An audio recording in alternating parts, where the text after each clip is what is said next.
Should I go ahead and do the tech introduction first? Sure. Okay.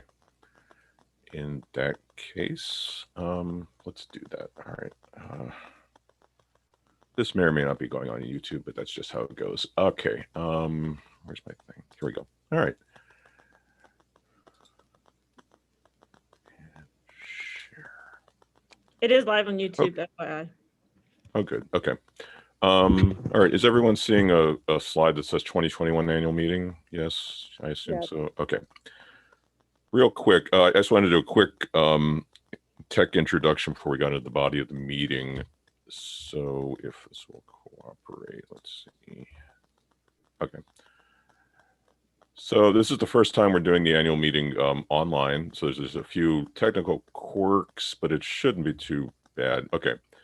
First of all is how we're going to go about being recognized. Normally in the annual meeting, we would, at a point where we had a question and answer, the person would raise their hand to be recognized. Obviously, we can't do that this way.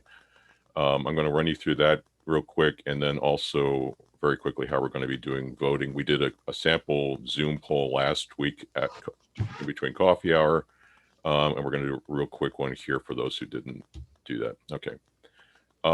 Quickly on Zoom, most of you folks probably know this. On the mic, please keep your microphone muted unless recognized to speak. That's at the bottom left, the thing that circle that says mute.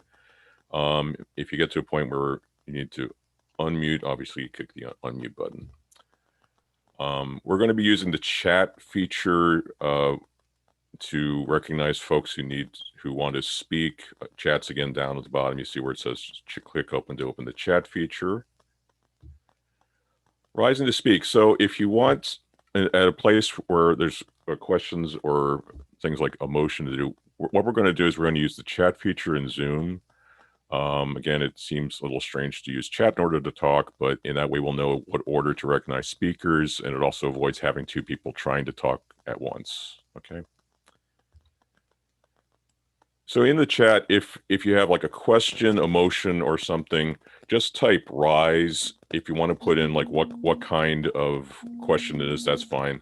But again, the most important thing to remember is just to use rise, and that will inform me and the other vergers that you have something to say. So okay. Once you're recognized, please unmute. And then mute again once you're finished saying something. If you have motions or nominations, again, you can make those in the chat as well. Just type rise, nominate, or rise motion. And other things for voting, normally in the annual meeting, we would have like a voice vote or we would have ballots. This year, we're not going to be using voice votes. We're going to be mainly using tech, which is a Zoom poll. And we'll run through that in just a second. That you'll see that'll pop up on your screen. You just click, it's yes, basically yes, no, and just click it and hit submit, and you're done with the poll. So I'll stop sharing now. So just real quick to show you what I mean in the chat, I'm going to type like rise. Let's see. Question. That's like if someone's speaking, like I have a question, you just type rise question. That'll let us know that you want to ask that. And real quick to show you the polling feature. Oh, logged in from the device. Your polling session's active. Mother Maria, it says that we're logged in. The two of us are logged in. Can you click on the poll and see if it'll do it from where you are?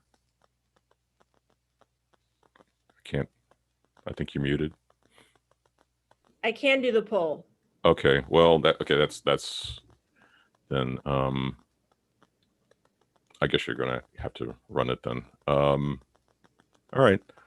I guess that's it. Mother Maria, do you want us to run a quick sample poll, or do we just want to get right into it? Let's get right into it. Okay. All right. Thank you. Yep. Thank you. Thank you, Tom. All right, vestry candidates. I'm gonna. Whoops. I'm going. First candidate is I'm going to invite that person to unmute themselves when I say their name. Colleen Meadows. Where's Colleen? Say hi, say something, Colleen. Hi. Colleen served on the vestry a few years ago. She grew up in Charles County. She's a nurse. She has done a lot with our fellowship when she served on the vestry. She's probably one of the most creative people I know. So she is one of the first candidates. The next candidate is Cheryl Williams. Cheryl, unmute yourself. Hello, everyone. Cheryl has been at Piney since '91. She has served on the vestry before 2 terms in a row. She also has served as junior warden and is very involved with pastoral care and very gifted in that. The third candidate is Frank Pilato. Frank, if you'll unmute yourself, say hello. Hello. Frank's been at Piney since 2009. He was on the vestry 2014 to 2017 over fellowship. And he is also involved in the choir as well. And like Colleen, he is very creative as well.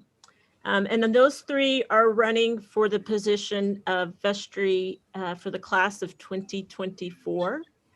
And then we have a 1-year term that is being filled by Sewell Truitt. Say something, Sewell. Hello. Sewell has been senior warden for the past 2 years. He served on the vestry back in the early 2000s, and he served again. This is finishing up a 3-year term. He served as senior warden for the past 2 years and will be filling a 1-year term. So these are our nominees for vestry. At this time, the floor is open if anyone would like to make an additional nominee to serve on vestry. You can nominate yourself.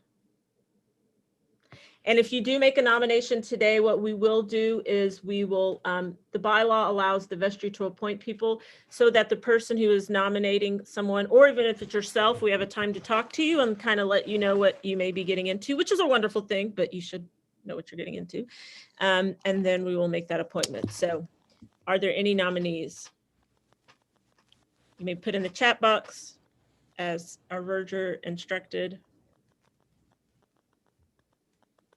Okay, seeing that there's no nominees, other nominees, I'm going to post the poll and you can vote yay for the 4 people that I have mentioned, Colleen, Cheryl, Sewell, Frank, or you may abstain the vote. All right, here it comes.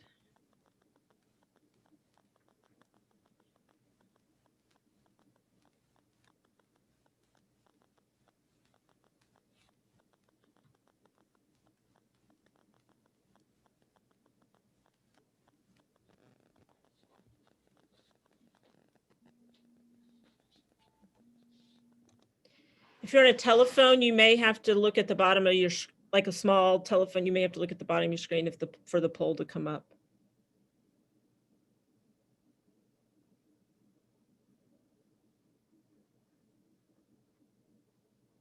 Okay.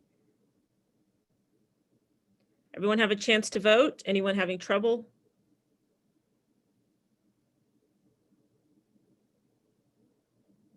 And just a point of information for everybody that will never be 100% because Maria and I, neither one have a vote. Oh, right. Or yes, thank you for that. Okay.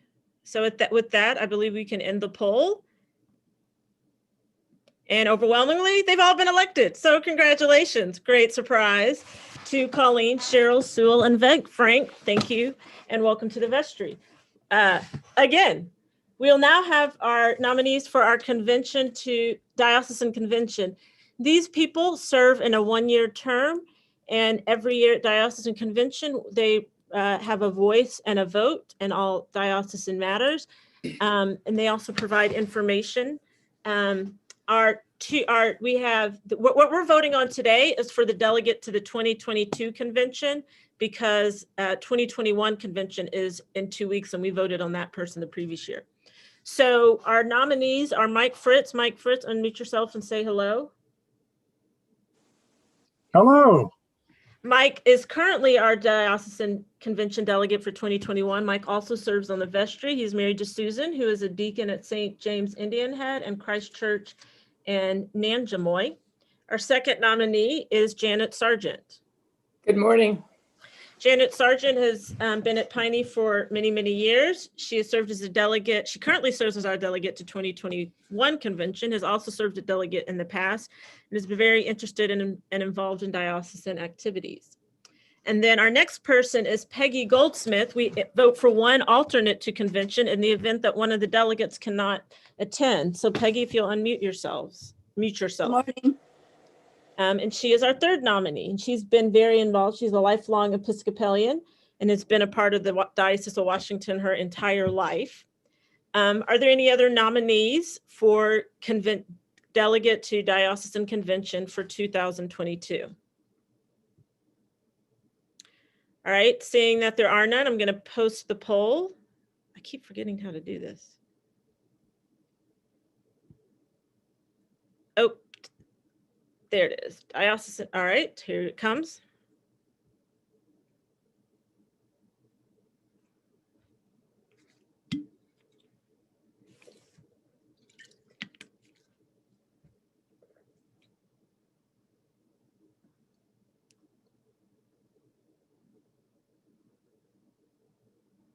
If you having a issue, and let the tech version know, send a message, unmute.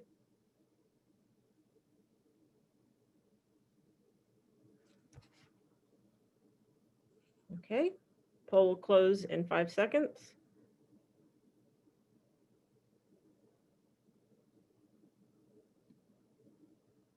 Okay. And they were overwhelmingly elected. Congratulations to our diocesan convention delegates. Our next is the annual, hold on. The minutes from last year's annual meeting, which we will now put on screen.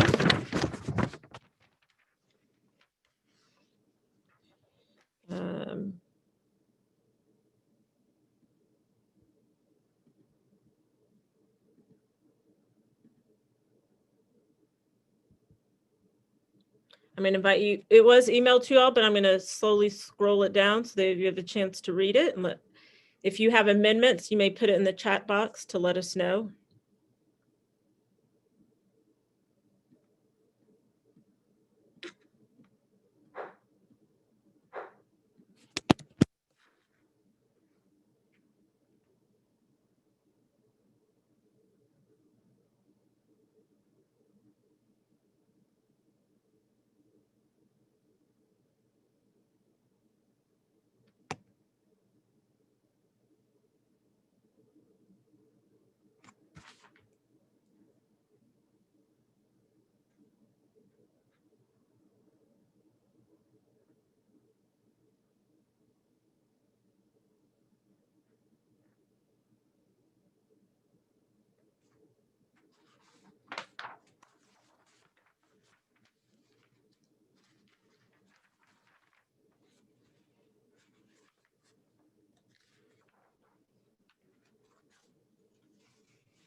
Are there any amendments to the minutes from the 2019 annual meeting, last year's annual meeting? Okay, there was a motion made by Paul and second by Joyce. I will now put up a poll for you to cast your votes for your approval of the 2020 annual meeting minutes.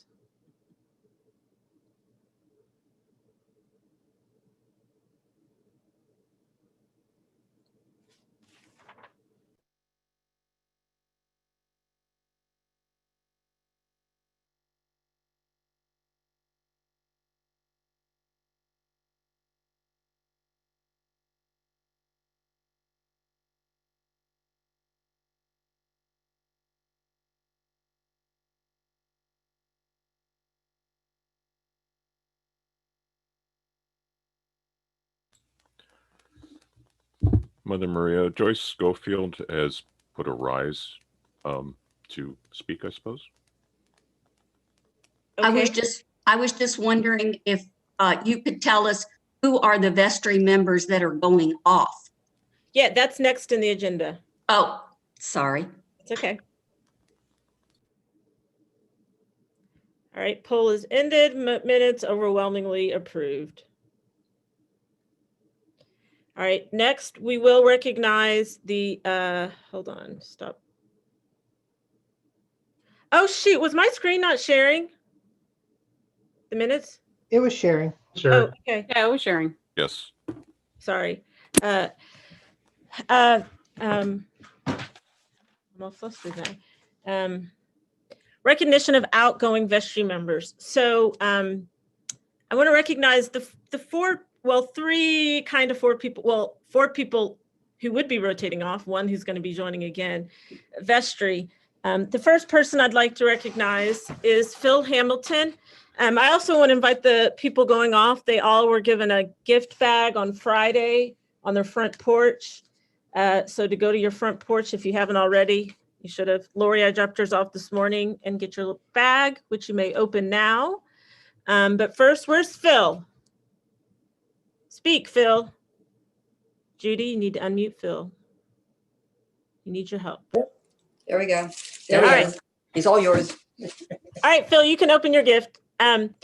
Phil got asked by both, I think, Tom and Sewell, and who knows, whoever else in 2019 to serve as a vestry member for a year. And he said he'd think about it. But then every time I asked about him, he said he was still thinking about it, which I thought was a way to delay saying no. But then he surprised me and he said yes to serving on the vestry and being liaison to our building and grounds and cemetery. And he has been a phenomenal and instrumental voice. Of course, no one knew we were going to enter a pandemic. And all the responsibility that he and the whole vestry would have this year, assisting with pastoral care and check-ins. And he's been there every step of the way.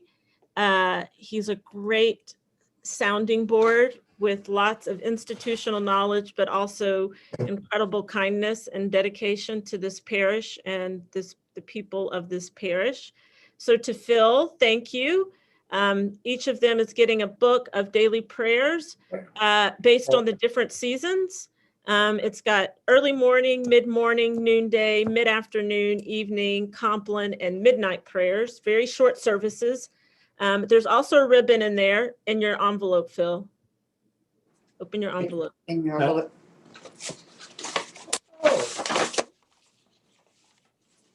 Of course, the card.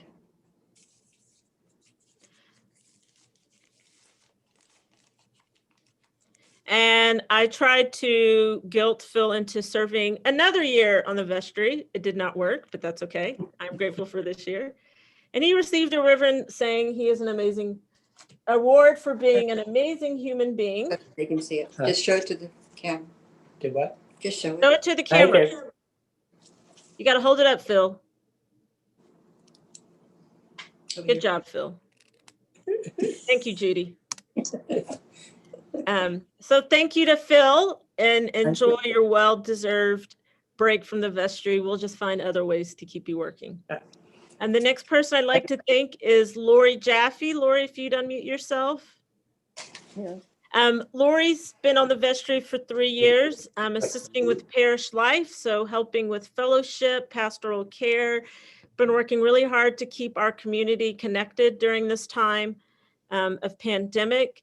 Again, she has always showed up to every meeting, energetic, wholehearted, not afraid to ask questions when she's unsure of something, has always been very honest and open and vulnerable in sharing her story with the vestry and really witnessing the gift and beauty of kindness and generosity. So thank you, Lori, for your service. Did you get your bag? Yes, I did. Okay, good. Well, you may open it. I have. And so grateful for your service, and enjoy a break from monthly meetings and all that came with your tenure of 3 years. The next two people I want to thank are our wardens. First being, oh yeah, clap. Y'all clap. Unmute yourselves and clap for these people. Yeah, or they can see, wave. Yeah, Our wardens, Tom Grin is going off after 3 years. He, as vestry, but he has spent the last 2 years serving as junior warden. And as I tell people when asking about being warden, I say, you are a sounding board for me as the rector. You are the go-to people when I am away. You are essential in helping to cast the tone, the mood, and the vision of the congregation. And during Tom's and Sewell's tenure, we have just been had a lot of unexpected things come up. And many of you are oblivious to you come to worship and everything's fine. And the reason that is because of Tom. And because of Sewell, because of the ways in which when a warden does their job well, everything runs smoothly. And they have done that these past 3 years. Tom is perhaps one of the most detail-oriented people I know, and so he always adds a great perspective and helps to keep me, I get lost in details, and he thrives in details, and that has been such a great partnership to have in ministry. He thinks of all the nooks and crannies of things, and in doing so, make sure that nothing is left unnoticed, nothing is left undone. And he is going to take a well-deserved break from the vestry after 3 just incredible, life-giving, but also challenging years. So a big round of applause to Tom Grin. Where's your gift, Tom? You have to open it. Yours is slightly, you got that, but you also got something else as a warden. So the Wardens, which you all can't really see, it's a poem by Thomas Merton. And Tom, if you'll read it for the group so they can hear it. It's a beautiful prayer. Sure. Mic on, okay. My Lord God, I have no idea where I am going. I do not see the road ahead of me. I cannot know for certain where it will end, nor do I really know myself. And the fact that I think I am following your will does not mean that I am actually doing so. But I believe that the desire to please you does in fact please you. And I hope I have that desire in all that I am doing. I hope that I will never do anything apart from that desire. And I know that if I do this, you will lead me by the right road, though I may know nothing about it. Therefore will I trust you always, though it may seem to be lost. I may seem to be lost and in the shadow of death. I will not fear, for you are ever with me, and you will never leave me to face my perils alone. Thomas Merton. So both he and Tom and Sewell have received that. Thank you, Tom, for your service, and enjoy a much deserved break. Sewell, where are you? Say hi. Right here. Sewell here is a glutton for punishment. He has served as warden, and he said, I'm going to do another year. And he has served as senior warden. And I both asked Sewell and Tom at the same time if they'd be interested in serving warnings. And I actually told them, you can ask Cheryl and Russ. It's really easy. Well, we had a lot of unexpected events happen. And we all learned more than we thought possible as a vestry in the last 3 years. And Sewell and Tom, Sewell especially, as senior warden, has done an outstanding, incredible job in leading you all and handling the nitty gritty. When we sold land, he had to sign all this stuff. And thanks to Paul, it wasn't a complete confusion. But, you know, as a senior warden, you got to sign all these legal papers and financial papers and all this other stuff. And you just got to be ready. And he works all the way in Arlington, and no matter what, he would show up no matter what time of day no matter how late he was at work, he'd come by. If it was the real estate thing that had to be signed, or something for the county that we had to sign, or did that. But more importantly, especially in this last year through pandemic, he has taken on leading morning prayer. And as the rector, it's been such a privilege to watch him grow spiritually through this leadership. both our wardens this past 2 years are very quiet people. And so, they were thrust into a role that doesn't always demand being quiet and behind the scenes. And Sewell has embodied such spiritual depth and growth and commitment to this parish and to God. And both he and Tom have really taken leadership both through the pandemic and as we as a congregation grow and wrestle with what it means to be a culturally diverse place in a world that is so divided and fractured. And so I'm so incredibly grateful for your leadership. I'm going to miss having you as a warden, Sewell. But like I said, you're a glutton for punishment, so you're going to be back another year on the vestry, and I'm really excited. So a round of applause for Sewell. And you can open your present. To all these vestry members, they have been a gift to serve with. So I'm grateful for them, and I'm grateful for their support. I couldn't do the work that I do without them. We wouldn't be the parish without them, because they're at every meeting this past year, it's been, how can we keep the congregation connected in the midst of this pandemic? Who do we need to check on? Who's been forgotten? Things like that. And it's no small task. So when you see a vestry member, be sure to thank them and let them know for their work. At this time, I'd like to acknowledge a few more people and extend gratitude. The first of whom, Barbara Myers. She's not on here, but she has served as the registrar of the Memorial Committee for, gosh, how many years, Peggy and Fern? You're gonna have to unmute yourselves. More than 20. Over 20 years. Over 20 years. And as the registrar, so the Memorial Fund, when people pass on, they often request donations made to the church. And the Memorial Committee keeps a record of those donations and then invites the survivors to use that money towards something in the church. So many of the things, my green stole and chasuble that I wear was given in memory of Audrey Hagen's. The bench that's underneath that tree and the Blue Star Garden is in memory of Joe Pinkney. There's many things throughout this church. I mean, we got a plaque on every door just about. But to keep track of all of that is a lot of work. And Barbara Myers has done that for over 20 years. And she's brought the Memorial Committee into the 21st century, taking what was on hand and made it digital. And so we have a binder of records of every gift that's been received and the donations. And she's stepping down, and we are so incredibly grateful for her service. And the Memorial Committee and I would like to present her with a plaque, which Peggy is now going to read and show. Can you read it? Yeah, can you, here, I'll put it up on the big screen. Let me change my view.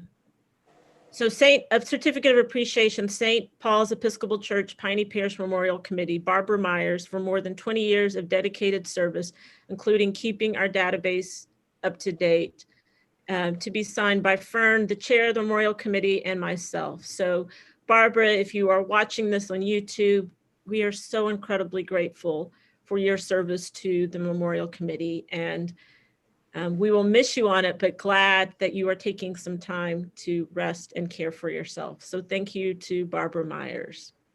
We'll get this to her as soon as possible. Okay, thank you. The next person that I wanted to thank, actually I'm gonna do a little reversal, is Joyce Schofield. Joyce Schofield is handles our prayer chain. So when people make prayer requests online to me, there's always a space if they wanted to go to the prayer chain, or if people text me and I say, do you want me to just pray for this, or would you, and keep it confidential, or share with the prayer chain? And if they'd like it shared with the prayer chain, I forward it to Joyce and she sends it to all those on the prayer chain. And sometimes we can go a week without a prayer request. And then there can be times where we have like 4 in one day and she's sending out multiple emails. But she keeps track of all of those for whom we are praying, make sure that we send out updates on how people are doing. And when people want to join the prayer chain, meaning people who want to commit to praying for those on our prayer list on a daily basis, she gets their information and adds them to the list, which is another way of saying, if you'd like to be a part of the prayer chain and commit to that, you can email Joyce.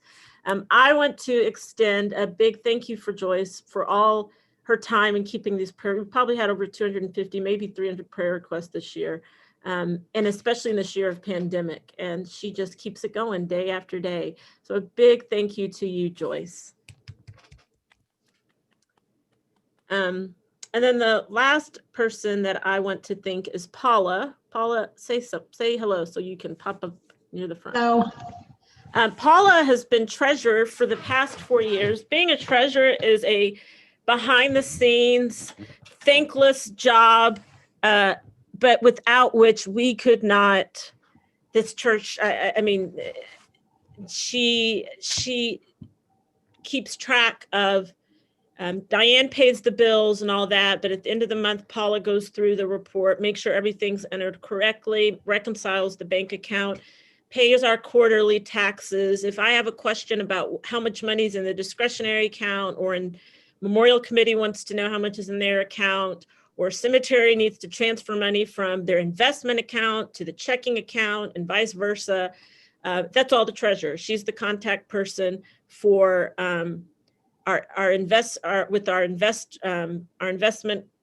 people, and every month she's got to produce a report with lots of numbers and be prepared to answer vestry questions about, how much money. Sometimes she'll send a report and it'll say we spent, and I'll say it'll say X amount of money of the rector's discretionary, and I'll be like, wait a minute, I didn't make that many requests. And then she'll say, well, actually it was for this, this, and this.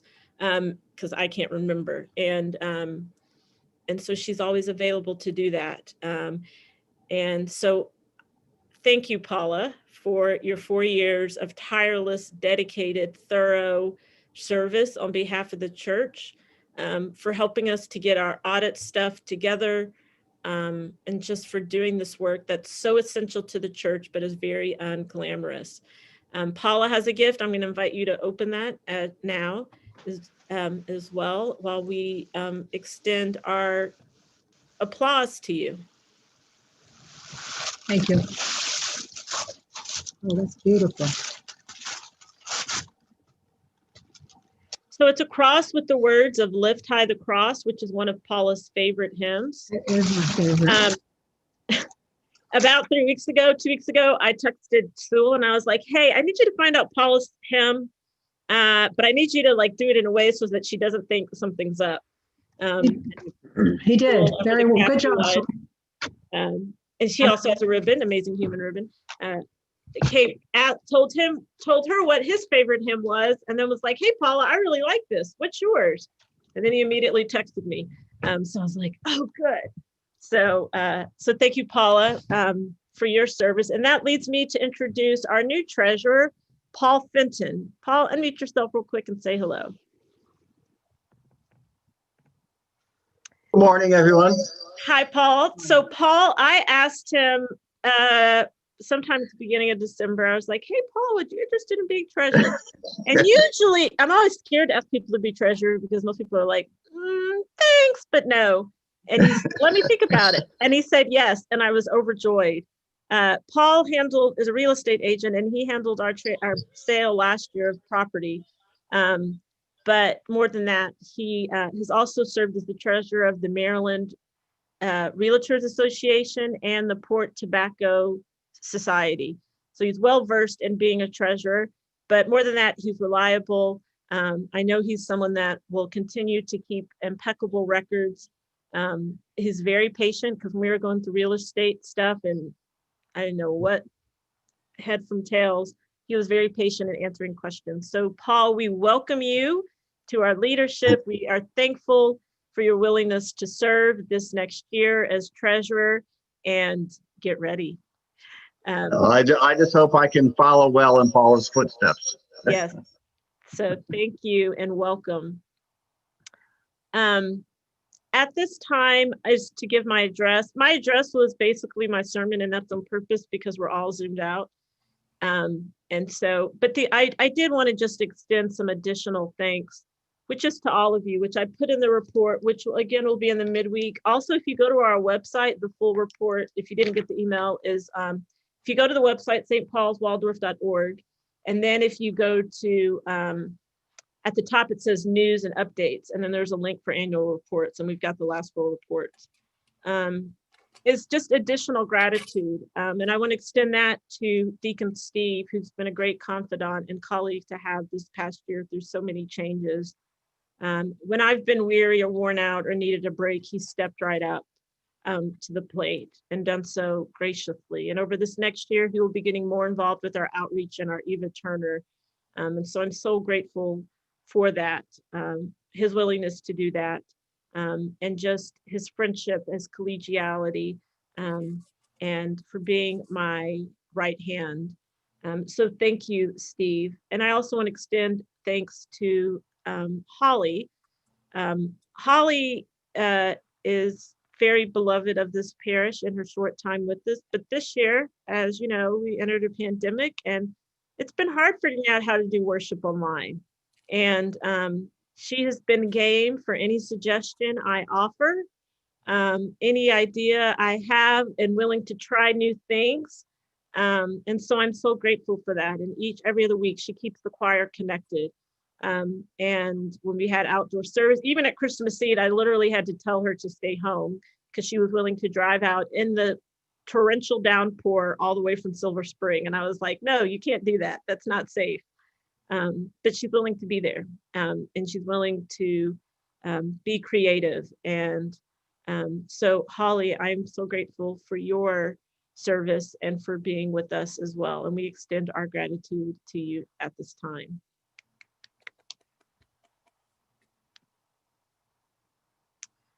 And Vicki, I want to thank Vicki. Vicki is our sexton, and I know the building has been closed. Oh, Peggy has a question. Yes, Peggy, what's your question? You're muted. I didn't know if you had an update on your sabbatical, but you can do that later. Yeah, I will give an update on the sabbatical. So I want to say so Vicki has, we've put our cleaning service on hold because we're not really in the building. However, Diane and I are in the building, and Diane doesn't, we eat, we do stuff, we make a mess. Not a real mess, not a bad mess. We clean up after ourselves, but Vicki comes and continues to tidy up and freshen the bathroom and clean down my desk and make sure our trash and our recycling's out. And so grateful for you, Ms. Vicki. Keep on trucking along. We thank you for your love for this parish. And then my last thing before I do my thanks to all of you is to do some other updates. So sabbatical, I will be taking my sabbatical this year, come hell or high water. I don't know when I'll be getting the vaccine, but I will be getting it at some point. And I don't know if I'll be able to do some of my overseas travel. The place I'm supposed to go to in Israel is closed until June, which is when I'm supposed to have been going. Israel's vaccine rollout has gone quickly, but whether they accept people from internationally, I don't know. The same can be said for going to Iona in Scotland.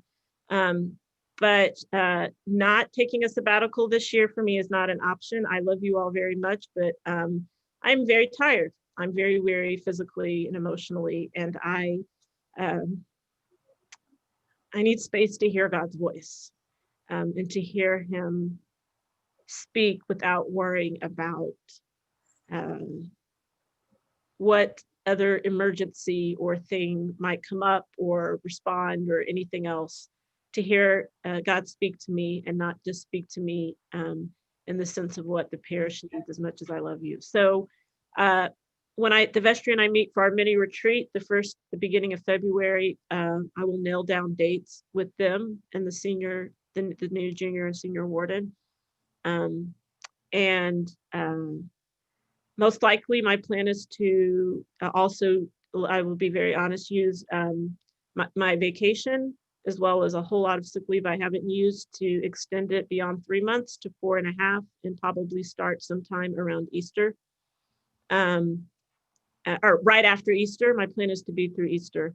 And so I will be working with the wardens and the sabbatical team that forgot they were a team because there hasn't been a sabbatical on coverage during that time. I imagine that while I'm away, depending on the way things going, there'll be a transition back to the building.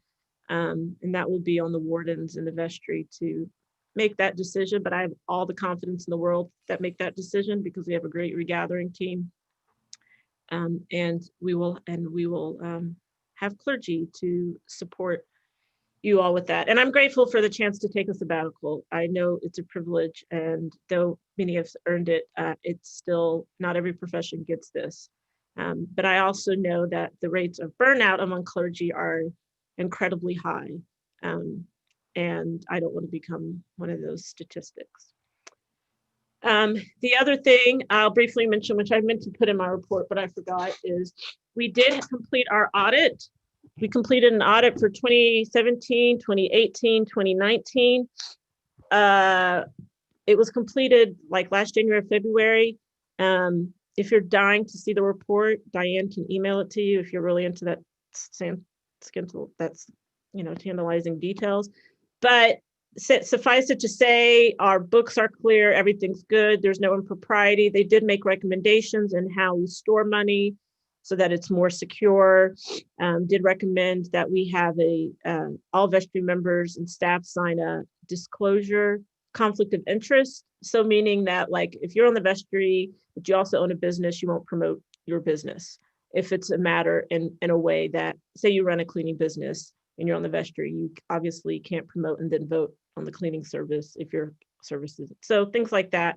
So it's more procedural, but other than that, thanks to Greg and thanks to Paula's bookkeeping and Diane as well, everything was clear.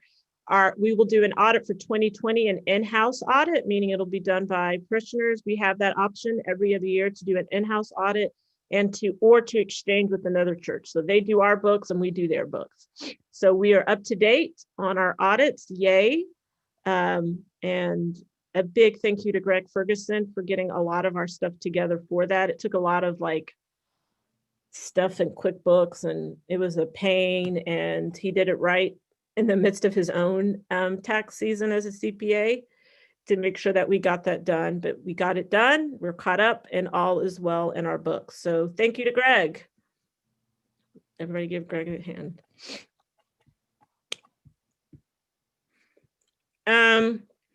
And so then the last thing is I did my address is to thanks to all of you for hanging in through this year. I'm eating gummy bears that Vicki gave me. Thanks to all of you. This has been a really hard year, and many of you have faced so many heartaches and grief and losses, and not just loss of people, but a loss of normalcy and community and hope and all manner of things. And many of you have had to say goodbye to beloveds in a way that's been lonely. And so I want you all to know that I admire your tenacity, discipleship, as I said this morning, as we even saw in the Celebrate Wonder video, it starts at home in your own life. And it starts with showing up every day when you don't want to show up to your own life because it's hard or you're worn out or you're weary. Saying yes to your life and what God is doing is the first thing you can do. And the second thing is, I don't want to say putting up, but live. I don't care how much you love someone, 24 hours, you can be the most extroverted person in the world, but 24 hours for a year, let's be real, everybody needs their space. So you want to be a disciple, continue to show up in your relationship as a parent and as a spouse. And it's not glorious and it's not glamorous, but that's faithfulness. That's where kindness and compassion, it starts at home, and and the people that we know the most and love the most are often the hardest because we all know each other's drama and issues. It's easy to love and serve people that you only see once a week, or you don't have to share and make decisions with them and go through thick and thin. And if one thing we've lost this year, when everything was stripped away, was all we've had of ourselves and each other. And so I don't want you to lose sight of that. That doing work is faithfulness and discipleship. And as we look ahead to 2020, I'm an OCD planner person, so I'd like to have themes and ideas and goals. And I think our goal this year is to show up every day to the work of being disciples, ordinary, glamorous ways, and to love without limits. And that means loving our neighbors, our Eva Turner neighbors. It means having these hard conversations around race and social justice and looking at it from the perspective of our faith and not from our politics and from a candidate, because it's much bigger than that. But if we show up and if we do this work, do it day after day, if you're honest with yourselves and with each other, and not in a spirit of shame, not in a spirit of guilt, not in a spirit of dehumanizing or labeling the other, but to be honest about where does it hurt?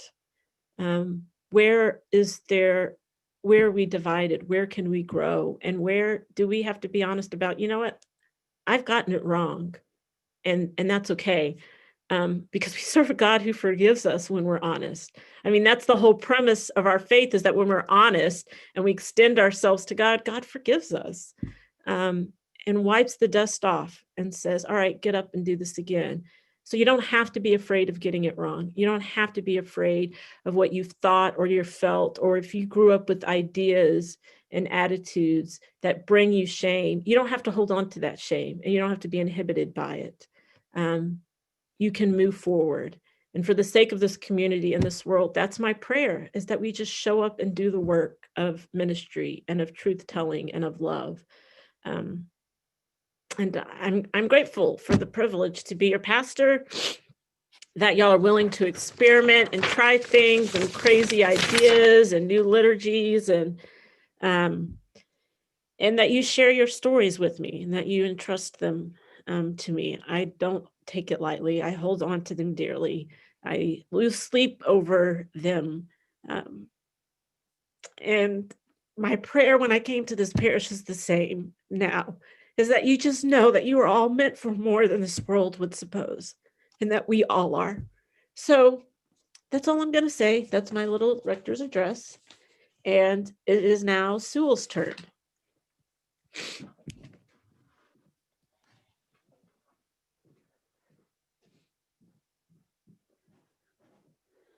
I want to start out by saying thank you, Mother Maria, for not giving up on me.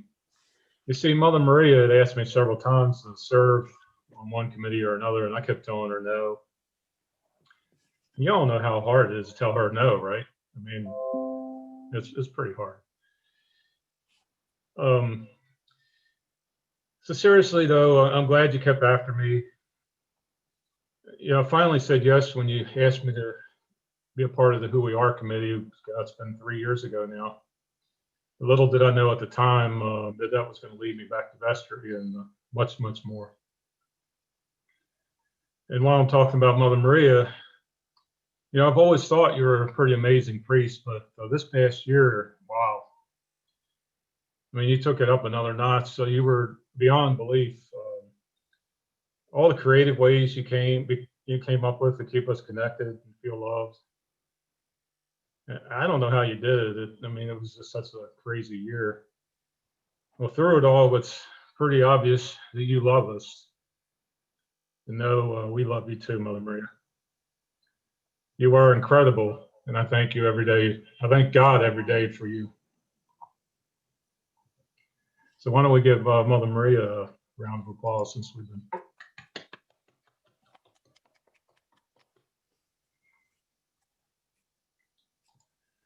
Another person I'd like to talk about is Tom. We've served together as wards the last couple of years. We met serving on the Who We Are committee that Maria got me to join. And actually, I think it was the first time we met, and we got to know each other, and then we became friends. And then actually, my work with Tom and the Who We Are committee was what inspired me to sign up for vestry again 3 years ago. Tom's a pretty amazing guy. He's probably the smartest guy I know. I remember when we were first getting started with Who We Are, I was feeling overwhelmed. I was like, man, what did I get into here? But, Tom and I were co-chairs, so, I was kind of supposed to have my act together, but Well, as luck would have it, Tom had his act together and had everything under control. So that worked out pretty good for me. So a couple of years later, when I had the chance to team up with him again as wardens this time, I jumped at that opportunity. Thank you, Tom. Thanks for keeping me straight the last couple of years, and thanks for your service to the church. Job well done, and thanks for being a great friend. And so give Tom a round of applause. So Mother Maria, do you have that meme that I wanted you to share? Yes. Hold on, let me put it up.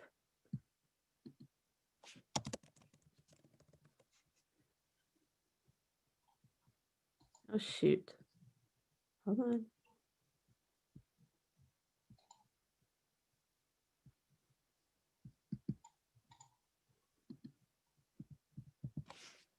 There you go.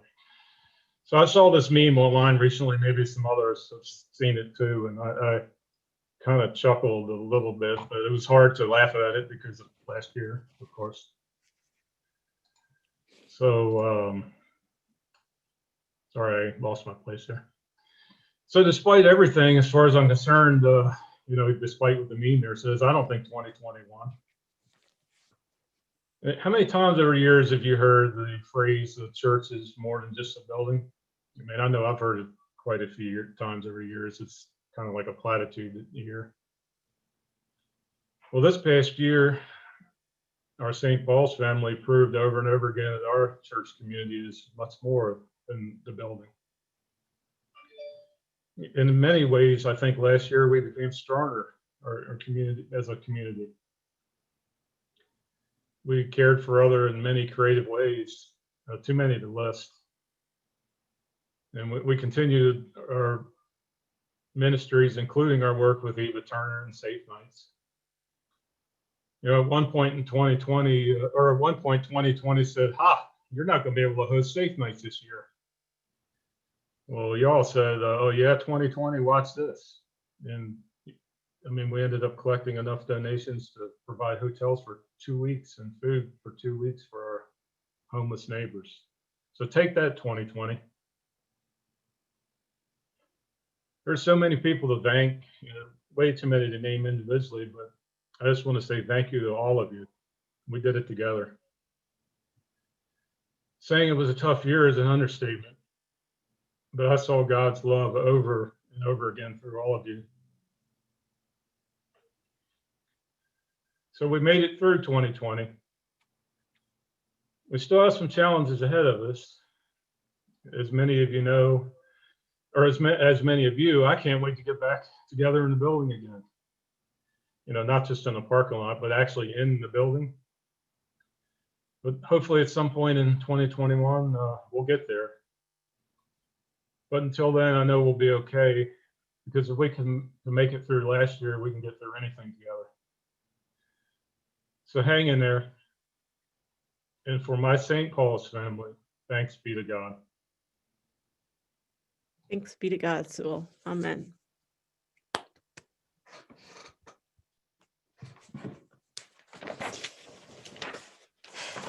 It's hard to make a transition, but we must do it. We will now have our financial report from the treasurer presented by Paula, and then the 2021 budget presented by Greg. Let me screen share.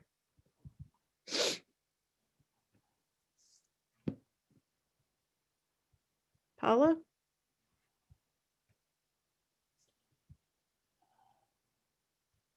Sorry. Okay. This is 2019 and 2020. The bank changed to West Banco. We have 196,548.06 in the general operating account. And that includes the carryovers. And there's $5,696 in the Labor Day account. Going down to the carryovers, the lists are here. I won't go through each one of them, but I'll pull out like the PPP loan and the sabbatical grant. Those are the two biggest ones as far as that goes. But then we've got our investments. The cemetery account went down a little bit. The memorial fund basically stayed the same in the money market. Cemetery perpetual care went up a little bit. General funds was went up a little bit. Building and grounds also just slightly up. Sabbatical savings went up. We were lucky enough to be able to support that this year. The endowment fund did go up as well. The church was assessed in 2019. It's worth $2,019,500 at this point. It's assessed every 3 years. And that's about it. I just want to take a minute to say thank you very much to everyone, Mother Maria, Diane, and Greg, for all of your support I received these last 4 years as the treasurer. It's been my pleasure to serve. I appreciate the opportunity that was given to me. I'll continue to serve in different ways and look forward to new adventures and less spreadsheets. Thank you, Paul. Does anyone have any questions about the treasurer's report? Peggy Peggy? Goldsmith does, yeah. Peggy?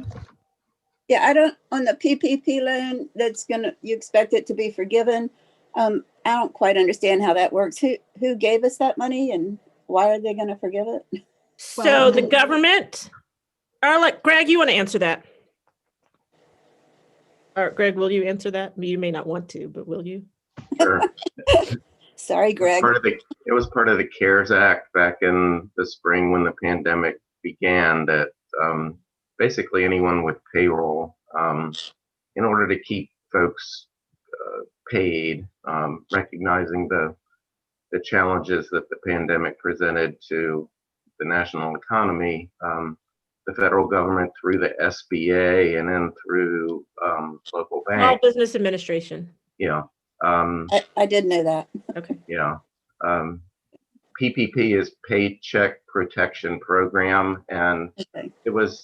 it's based on the level of both your payroll and your occupancy costs, whether that be rent, mortgage, utilities, whatever. So you were able to apply for 2.5 months worth of expenses.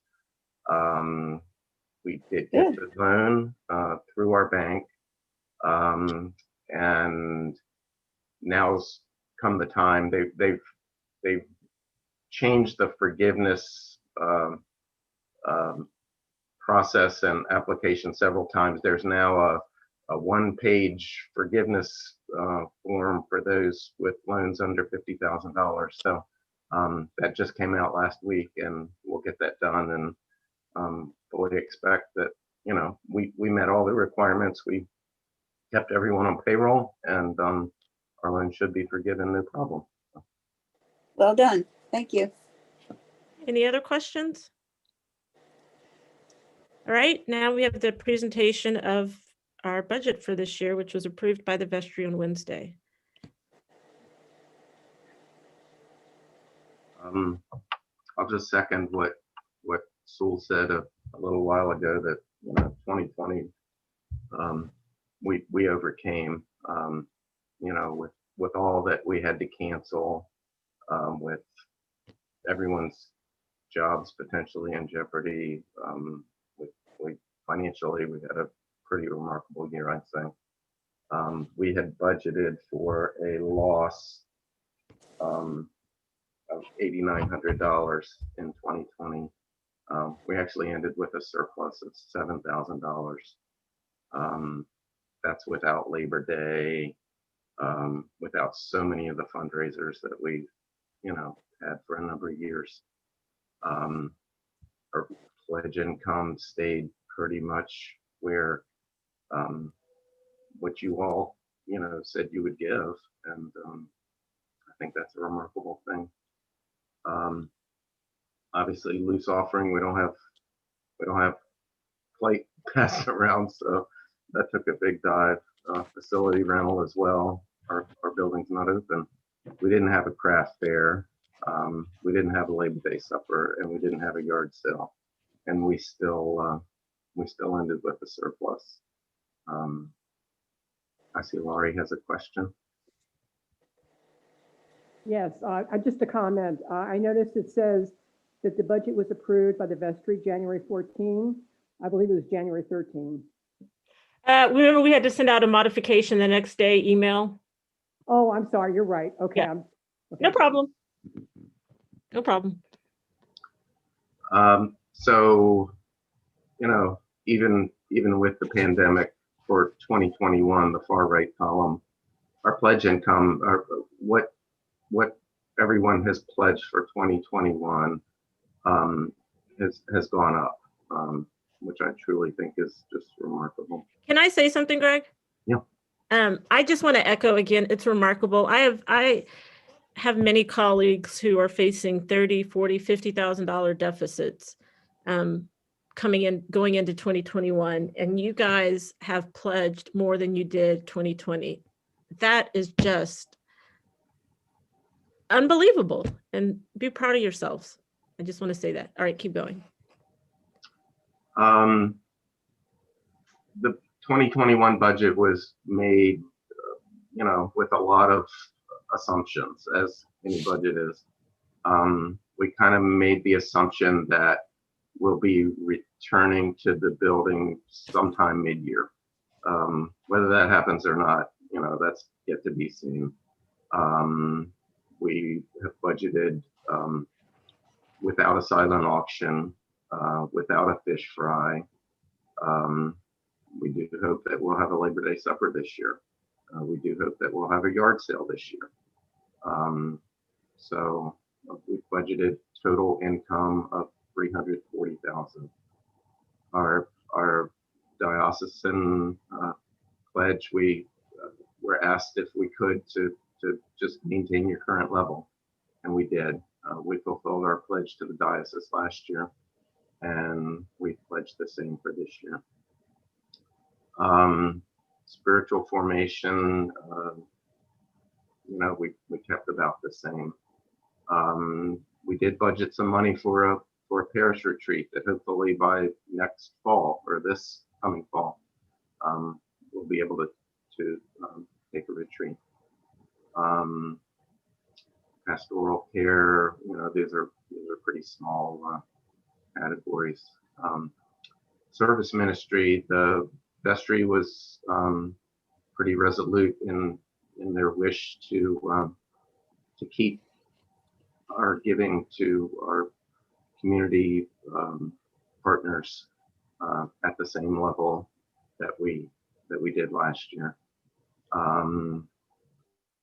It may look odd that Eva Turner may look like we spent less than we had budgeted, and that is because of all of the extra giving that parishioners gave towards the backpack program to help defray those costs. So the cost to the parish was net of all the contributions that were made financially for that program. Worship ministry, without being physically in the building, a lot of that stuff is expected to be less. Last year we did buy a lot of one-time things in order to be able to worship online and outside with our IT upgrades and that sort of thing. We didn't spend a lot on the building last year. Or obviously, our utilities have gone down. Like Mother Maria mentioned a little while ago, we cut off the cleaning contract since there's nobody in the building. We've made, here again, we've made the assumption that sometime around the mid-year, we hope to be back in the building. Audits were completed. That had been paid for at the end of 19. That's why there's no cost there in 2020. And we do plan to do an in-house audit in 2021. Our budget for fees and taxes, many people have jumped on board with giving online, and there's a cost associated with that, a fee. That's why we've increased that budget. Everything else I think is about the same. As far as personnel costs go, we gave our staff, everyone, a COLA, a cost of living adjustment, recognizing that you know, we're still in a pandemic, and that times are everyone's finances are questionable. We did not give any step increases this year, but we did give a cost of living adjustment. Everything else was on par with what we had budgeted last year. As with our longstanding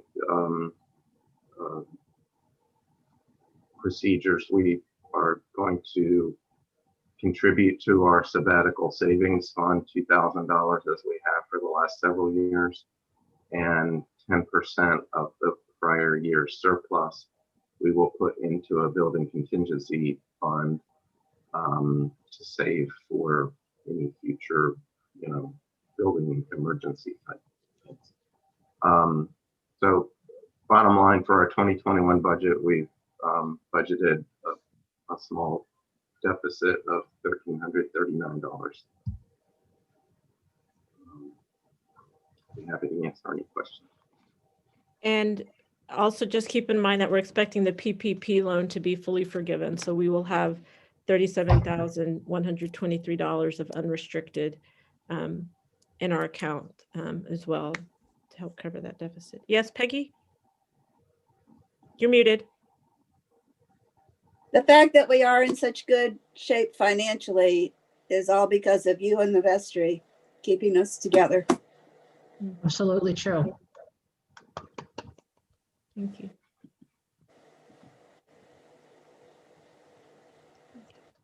Are there any questions? All right. Any final words that anybody has? Anything else that hasn't been addressed? Okay.